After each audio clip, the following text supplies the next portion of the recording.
আসসালামু আলাইকুম। সবাইকে স্বাগতম মম কিচেনে। আজ আমি নিয়ে এসেছি ইলিশ রেসিপি। আমি এখানে একটা বড় সাইজের ইলিশ নিয়েছি।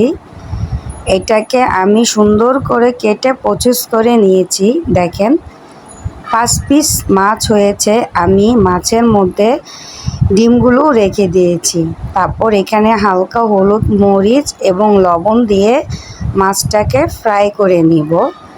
মাছটা আমি এই পাশ ওপাশ দুনো পাশ ফ্রাই করে নিয়েছি। জাস্ট হালকা ফ্রাই করেছি, কারণ এখানে যেহেতু আমি ডিম সহ রেখেছি যেন ডিমটা বের না হয়ে যায়, সেজন্য আমি জাস্ট হালকা ফ্রাই করেছি।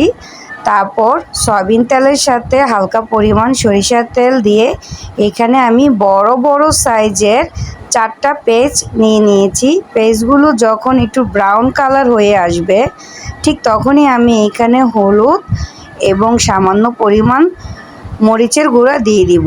আমি বেশিরভাগ সময় ইলিশ মাছে কিন্তু কোনো মশলা খাই না।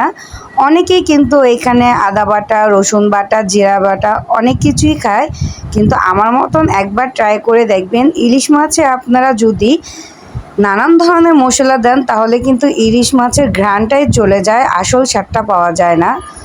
তো আমি হলুদ আর মরিচের গুঁড়া দিয়ে একটু পানি দিয়ে দিয়েছি যেন আমার মশলাটা পুড়ে না যায়।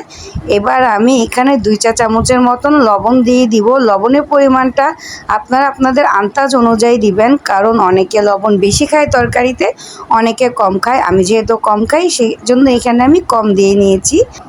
আমি আসলে ভাতে এক্সট্রা লবণ খাই, সেজন্য বেশি দেওয়ার প্রয়োজন নেই।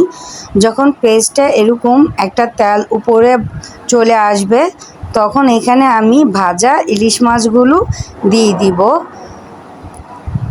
একটা একটা করে সবগুলো ইলিশ দিয়ে দিব। আমার কাছে যেহেতু একটা মাছের মাথা বেশি ছিল, সেহেতু আমি ওই মাছের মাথাটাও দিয়ে দিয়েছি। এবার আমি মাছগুলোকে হালকা করে দুনো পাশ একটু উল্টিয়ে দিব যেন পেঁয়াজগুলো মাছের গায়ে লেগে যায়।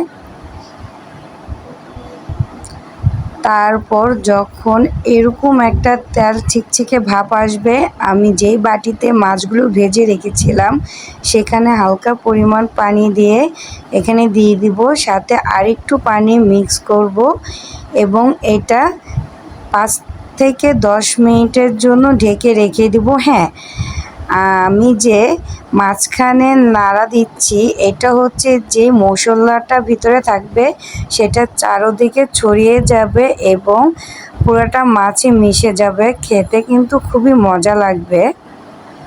তো আমি 5 থেকে 10 মিনিট পর যখন ফিরে এসেছি, দেখতেই পাচ্ছেন অলরেডি আমার ইলিশের দু পেঁয়াজু হয়ে গিয়েছে। তো আমি আবারও এই পিস এক পাশ থেকে আরেক পাশে মাছগুলো উল্টিয়ে দিব যেন মাছে মশলাটা আরও ভালো করে হয়। তারপর দেখেন আমি গ্যাসটা অফ করে দিয়েছি। কি সুন্দর আমার ইলিশের দু পেঁয়াজু হয়ে গিয়েছে। যারা নতুন রাঁধুনি তারা অবশ্যই একবার ট্রাই করে দেখবেন। কোনো মশলা ছাড়া এইভাবে খেলে কিন্তু ইলিশের স্বাদটা পাওয়া যায়। যারা নতুন রাঁধুনি তারা একবার হলেও ট্রাই করবেন। সবাই ভালো থাকবেন। আল্লাহ হাফেজ।